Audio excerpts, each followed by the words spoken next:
hello फैनসকল আজি দেখিছেনে এয়া কদৈ টেঙা খাম আৰু প্ৰতিটো বস্তুৱে আজিকালি কি হৈছে জানে না মানুহসকলক এটা ইউটিউবত দেখাই খাব লগিয়া হৈছে কাৰণ কিবা এটা বস্তু খালেও মানুহে নাই খোৱা বুলি ভাবে যে সেই কাৰণে এটো কদৈ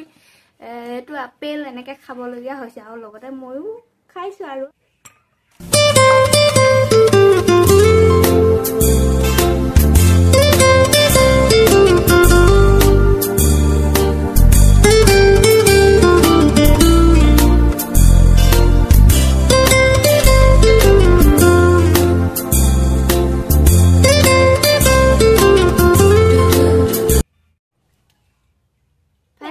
কাটি হৈ গল ইয়া খাবলৈ লৈছো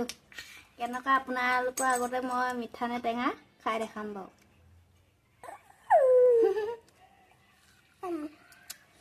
ইমান টেঙা নহয় মিঠা আছে ন